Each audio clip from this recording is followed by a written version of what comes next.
What's up, guys? It's Rey-Jay back with another video. And in this one, I want to break down what's happening with SPY, Tesla, and the overall markets. I want to break down some very important news that's coming out as we have the PCE data release and how the market's responding so far. Just note that I am not a financial planner, so take nothing I say as financial advice. And also, if you guys can, please check out my Moomoo link. Deposit $100 and you're guaranteed 5 free stocks. Deposit $2,000 and you're guaranteed 30, not to mention 8.1% APY in uninvested cash. The offer ends at the end of March. So as far as the market's going, I just want to mention that we're trying to gap up here, but I do see a gap forming, which makes me suspect there might be a downside move coming just temporarily, and then we'll have to see how we end up reacting to support. So I'll talk more about the levels in just a few minutes, but just know that the last 6 days was we pumped in the morning, then we dumped really hard. Pumped in the morning, dumped really hard, and we did that over and over again for 6 days in a row. Today is the 7th day, and we're trying to gap up again, but could this be followed by a dump? I'll talk more about that in just a second. So let me just say this. Today's Friday, okay? We had our PCE data on the core side month-over-month was at 0.3%. That's technically aligned with expectations, but that's a slight increase compared to before. Personal income month-over-month was decent, but personal spending was very, very weak for the economy. Not the best of news, at least from that metric. Then a couple more things. PCE month-over-month was at 0.3% aligned with expectations. That's for all items. For year-over-year, for all items, it's at 2.5%. That's aligned with expectations. Then we have core PCE year-over-year at 2.6%. This is technically this would be aligned with expectations. It's actually a slight decrease, so that's actually pretty promising. One more piece of data for the day. We have the Chicago PMI report at 9:45 a.m. So we'll see what that leads to. Please keep that in mind. As far as our data goes, keep in mind that you guys can see right here there's a slight little decrease. I would say it's kind of flat, if anything, the way that PCE is looking compared to before. That's what our data is suggesting. At least this is what the Fed tends to prioritize.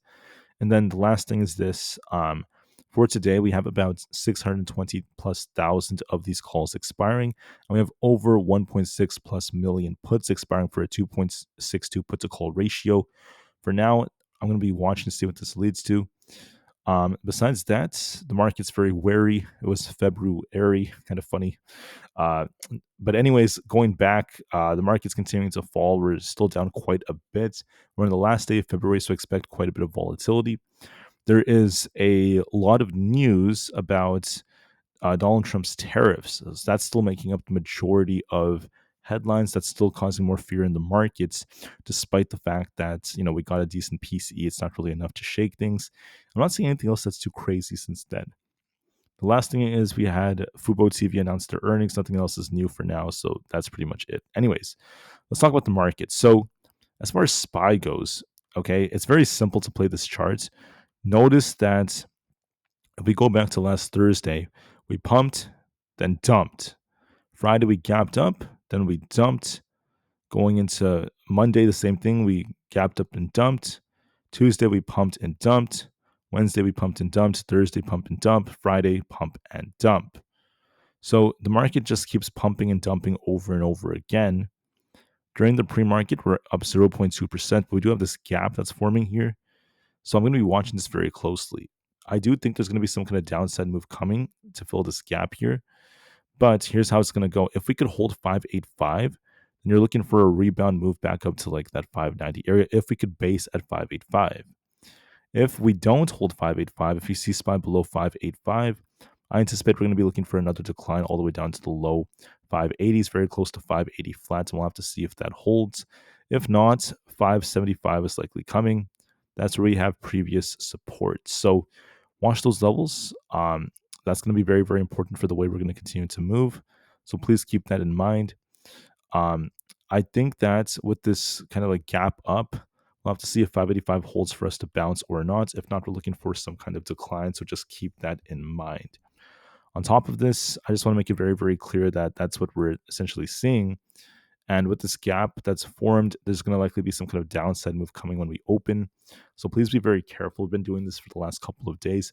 It depends on if 585 holds or not. That's a big support. If that does not hold, anticipate even more downside. And then we'll see if it holds or not. But just know that for now, the last 6 days were just a pump and dump move over and over again. Are we due for a bounce? Sure, but there's no sign we're ready yet. I don't know if it's going to happen today, later today, or if not by like early next week. So for now, be careful as SPY is going to gap up, and we'll see if we get some kind of decline, which I think we will, but then it depends on if 585 holds or not. If not, we're looking for another move down, and we're going to continue this trend. I also want to call this out because the QQQ is very flat. It's barely moving. But notice the last 6 days, we pumped and dumped, pumped and dumped, pumped and dumped 6 days in a row. So we're very flat right now. We're watching this 500 area. If that does not hold, we have the risk of dipping all the way down to like 495 to 492. We also have a gap to fill down there. So I'm watching to see if 500 holds. We're just kind of shuffling right here for now. I am seeing weakness in Nvda, which could dictate this. So it depends. Can we hold 500 to get back up to like 502 to 505? Or do we just kind of like shuffle at 500 and lose it? If we lose 500, guys, get ready for a bigger decline. We're going to drop a couple of points all the way down to like 495 or below. It all depends on how we react to 500. It's a very psychological support. So I'm watching this closely based off the fact that, we're not getting any kind of rocket upwards. I am suspecting there's still downside coming, especially because Trump's tariffs are approaching, and that is possibly having a bigger effect on this market. So there is that risk of downside that's a little bit more prominent, but watch and see if 500 breaks just for confirmation. For the IWM Russell 2000, we're on a downtrend, as you guys could tell. We need to get back above like 214-ish to bounce. If not, we're going to be at risk of continuing to decline towards 210 or below.